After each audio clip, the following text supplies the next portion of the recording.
Right, I've been asked to review a movie called Death Wish, starring Bruce Willis, 2018. I'll tell you I have a problem with this, and I'll tell you what it is. First of all, the 1970s version, starring Charles Bronson and directed by Michael Winner, was a good film. Great film, actually. Made a lot of money, made Michael Winner into a major director. Great movie. So, move 30 years, 40 years on and what have you.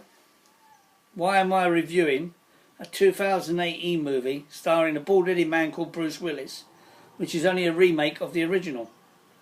Why? Because bloody Hollywood has got no new ideas, and this is the problem I have with this movie.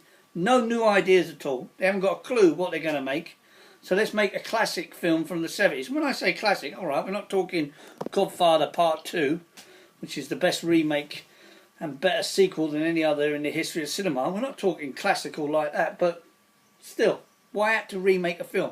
They were at it last year with The Magnificent Seven. What was that all about? The Magnificent Seven, starring Yul Brynner, Charles Bronson, one of my favourite actors, and Steve McQueen. And they remake it with Denzel Washington, who I love. But it was absolute crap, to be fair. And now we move on again with Death Wish. I just don't get it. Now, if you've never seen the original with Paul Kersey as the character, which Bruce Willis plays, then you're fine with this movie, because you ain't got a clue what happened in the violent movie that was made in the 1970s. And trust me, it was violent. Nasty film. Really nasty film. Made a lot of trouble when it came out, because it was so grotesque. I mean, he's shooting geezers all over the place in the movie, because they've literally killed his wife. Same thing happens here. The twist on it this time, which is the Hollywood twist. He's working in hospital, the Bruce Willis character, and he's taking care of the night work where the people rush in with the shots and the stabbings and what have you, and his wife is in front of him. She's been killed, well, shot at their house. His daughter's been put into a coma, and then it moves on with him getting a gun and taking out the bad guys. Now, to be fair, ain't that bad a film. It's not the worst film I've ever seen. Bruce Willis, I could sit here and knock him quite easily. I mean, the man goes straight to DVD quicker than anyone I know. But let's talk about Bruce Willis. And I'll tell you why I have a problem with Hollywood again. Bruce Willis, in the 1980s and early 90s, kept Hollywood afloat. I'm being serious. Highest paid actor, kept him afloat. Now, just drop him. Stick him in one of these movies. Probably cost about 30 million. I think he made 43 million in the first 3 weeks, which is unusual for a Bruce Willis film. It actually went in the charts. But these people like him should be respected a little bit more. I'm not a great Bruce Willis fan. I'm not an Eddie Murphy fan. But Eddie Murphy kept Hollywood going. I mean, literally kept them going with some of his films. I mean, let's talk about a classic actor that literally was, again, the highest paid actor. And those two were Bruce Willis and Eddie Murphy, highest paid of their time. But let's talk about Burt Reynolds. Burt Reynolds literally carried on his back, like Ronaldo playing for Portugal, carried on his back the whole of Hollywood. Whole of Hollywood, because I tell you why. People talk on here about reviews about like, oh, you know, this is a must-see movie and absolutely marvellous. The photography is unbelievable. If you haven't got a chance to find one of the cinemas in the UK, this fucking business is about making money. Those three actors all make money for the films. Do you know who the highest paid American actor is at the moment? The highest paid actor in the world. Do you know who it is? No, you probably don't. It's Dwayne Johnson, The Rock. Now, you might think he's a twat. I personally don't. Because I'll tell you why. Every film he makes, and I mean every film, goes to #1 and makes money. Jumanji, great movie. Remake again, not a bad movie. I liked it. Followed on, moved on. They didn't actually go for the original. They followed it on where they found the game. Doesn't matter. It made money.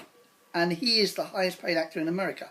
So I do have a problem with people making these films again. I really do have a problem with it. Hollywood should just wake up. I mean, let's go back through the last few years, right? Planet of the Apes. I love Planet of the Apes. Charlton Heston, he starred in a movie called The Amiga Man. Great movie. Soylent Green, one of the best science fiction films ever made. If you've never seen it, unbelievable. Edward G. Robinson's last movie. I love that movie. Love it. And I'm not a big sci-fi fan. But Planet of the Apes, the original, was a good movie. Very clever for its time. Very clever. Move 30, 40 years on, and it is the business, making money. Now, here's something that you don't often hear me say. They made a fucking movie last year that was terrible, a few years ago now, called The A-Team. What they were doing with that, I have no idea. Crap, complete crap. I mean, the TV series weren't that great, but here's some things they do clever, Hollywood.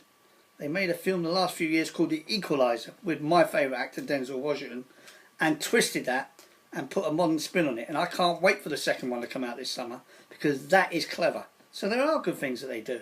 But trust me, making Death Wish is not the smartest thing I've ever seen. I'm actually going to give it a 6 out of 10. And I'll tell you why I'll give it a 6 out of 10. Because at the end of the day, if you ain't seen the first one, you could watch it. To be honest, I watched it and thought, yeah, it was alright. It wasn't that bad. I've seen a lot worse films. And when you see as much TV and films as I do to make these, you'll know what I'm talking about. But please, Hollywood, wake up and smell the grass here. I mean, really? What else are you going to remake? I can go through a list of movies that I'm worried about they're going to remake from the 70s. Now, I'd love to tell you a true story about the making of Michael Winner film, which a mate of mine was on. He had a little couple of lines in it, and unfortunately I'll probably get thrown off YouTube, but if you want to hear the story I could text you what he said to him about where to stand. But great director Michael Winner, we lost him a couple of years ago, but yeah, anyway, I'm drifting off. Listen, the bottom line on this is 6 out of 10. You can watch it, don't watch it, it's up to you, but it ain't a bad film. So listen, I've had that was asked by somebody to review it. I've done it. I've had a young lad ask me to do a program called Dumping Ground. A mate and his sons asked me, and I will review it. And it's a kids program. Actually, it's a very good program. I'm going to review it in the next couple of days. But enjoy the rest of your week. If you see my videos come up, have a look. It's worth having a look. I'm sure you that I talk straight. There's no bullshit. You can either agree with it, comment, say I don't agree with what you're saying. It makes no difference to my day. I'll come back at you and say, yeah, fair play. And as I say, you know what to do about the subscribe thing. Nice talking to you all. Death Wish, 6 out of 10. No more to be said. All the best.